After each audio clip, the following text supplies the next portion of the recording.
मैं ये कह रहा हूं हेलो। आपसे कि जिस तरीके से ये जो नंबर्स आते हैं ये कोई दिखाता नहीं, डराने या खुश करने की बात नहीं है। These are numbers. जब बैलेट पेपर ओपन होते हैं तो शुरुआती रुझान जो आते दिखाते हैं, भवानीपुर थी वो पीछे चल रही है, हम पीछे दिखा रहे हैं, आगे चल रही है, हम आगे दिखाएंगे। देखिए बीजेपी 112 सीटों पर आगे चल रही है, 108 पर टीएमसी आगे चल रही है। शुरुआती रुझान है अभी।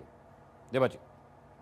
ना ना, मैं एग्जिट पोल का बात करूँ, आदर्श न्यूज चैनल का बात करूँ। जो लोग बहका रहे हैं, जो लोग मोटिवेट कर रहे हैं बीजेपी को, जो रहे कि बीजेपी आगे चल रहे हैं, बीजेपी जीत रहा है, बंगाल में बीजेपी सरकार गठन कर लिया, इस बात के ऊपर मैं बोल रहा हूँ। उन लोगों को ये दिखाना पड़ता है, नहीं तो बीजेपी का जो काउंटिंग एजेंट है वो लोग डर के मारे भाग जाते हैं। ये आपको मालूम होगा स्ट्रांग रूम गिनती का भी लोग नहीं था। देश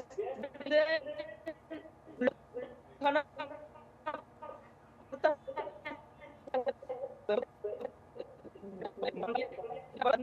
अंतिम फैसला जनता देती है। अंतिम फैसला में ममता जी 200 सीट लेकर जीतती है, जीतेगा, ये एकदम कॉन्फर्म। आप लीजिए, दूसरी बार जब आऊंगा आप मुझे पूछ देखना, मैं जो बोला वो मैं मिलता है आपके या पास नहीं आऊंगा, मिलता। लेकिन बड़ी खबर 210 बता सीट। दे। बीजेपी 117 पर आगे चल रही है, टीएमसी के रुझानों में देखिए नंबर्स जो हैं वो 108 है। कांग्रेस भी अब रुझान आने शुरू हुए, कांग्रेस भी 5 सीटों पर आगे चल रही है। एक बड़ा चेहरा निरंजन चौधरी है जो पश्चिम बंगाल में फाइट कर रहे हैं। सुशील जी मेरे साथ। सुशील जी, अब नंदीग्राम से चुनाव वो हार गई थी, भवानीपुर बहुत क्रूशियल है, नॉन बंगाली वोटर्स 40% है, करीब 20-22% मुस्लिम वोटर्स हैं। लेकिन अगर भवानीपुर से ममता बनर्जी हार जाती हैं, ये क्या इंपैक्ट डालेगा, क्या मोरल होगा? क्योंकि नंदीग्राम से हार करी सरकार तो उन्हीं की बनी थी। देखिए, ममता जी को पहले ही इस चीज़ का एहसास हो गया था कि भवानीपुर मेरे से खिसक रहा है।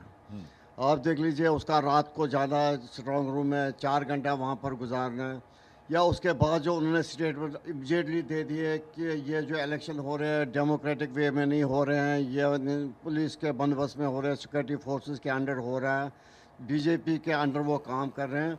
उसके बाद इमीडिएटली जो अभिषेक बनर्जी ने उसने जो स्टेटमेंट दिया, उन्होंने लोगों को धमकाया, we will fix you if you vote vote for us. Open धमकी कि अगर वोट हमें नहीं दोगे हम बाद में तुम्हारे साथ हिसाब करेंगे। क्यों वो इतने थरथरा रहे हैं कि उनको पता था कि ये सीट हमसे जा रही है।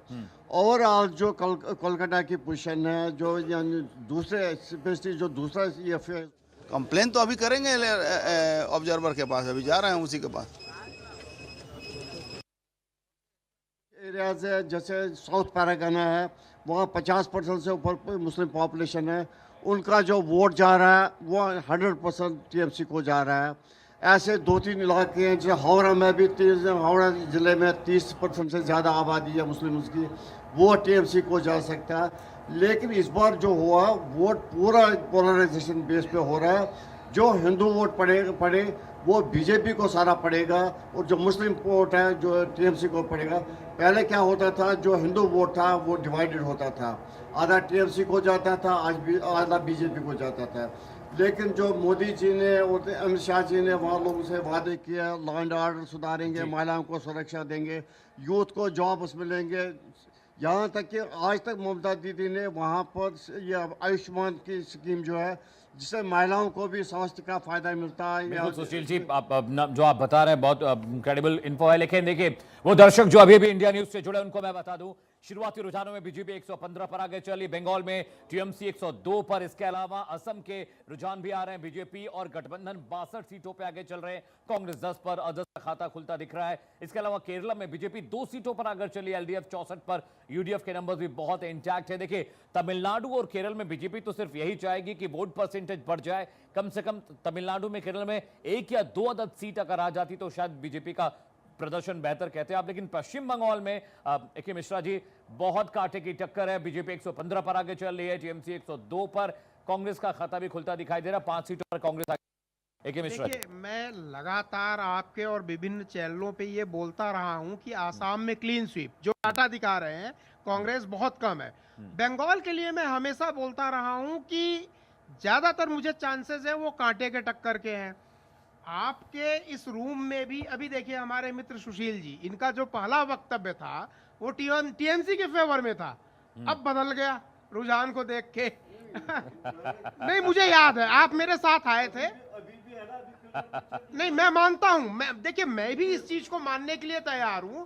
हो सकता है फाइनली टीएमसी जीत जाए, लेकिन अगर टीएमसी भी जीतती है ना तो कांटे की टक्कर होगी। कांटे का टक्कर पूरा है। आप देख लीजिए अभी तक जो रुझान आ रहे हैं, हो सकता देखिए है मैं आपको एक चीज बताऊं, जहां पिछली बार इतना बड़ा गैप था, मैं तो ये भी बोलता हूं 149 का जो मार्क है, बीजेपी अगर 10-15 सीट कम पाती है तब भी सरकार बनाएगी। मैनेजेबल है वो। हाँ, बीजेपी के लिए तब भी बहुत बड़ी जीत होगी। इस परिस्थिति में जहां पे चप्पे चप्पे पे टीएमसी का या उनके बीजेपी के अपोजिट पार्टी का कब्जा है, वहां पे 115, 120, 130 सीट भी पाना उनके लिए बहुत बड़ी। मैं आपको बताता हूं बंगाल की। और बड़ी खबर इस वक्त सामने आ रही है, बड़ी खबर का रुख करेंगे। बंगाल के रुझानों में बीजेपी को एक बार फिर से बढ़त मिलती हुई नजर आ रही है। बीजेपी एक बार फिर से लीड करती हुई रुझानों में, और बीजेपी ने 13 सीटों पर बढ़त बनाई है। ये बड़ी खबर। और साथ ही ऊपर टैली आप देख रहे हैं 115 सीटों पर इस वक्त बीजेपी रुझानों में आती है। और वेस्ट बंगाल साथ ही साथ तमिलनाडु के भी जो रुझान है, शुरुआती रुझान पुदुचेरी के हम आपको दिखा रहे हैं। BJP plus alliance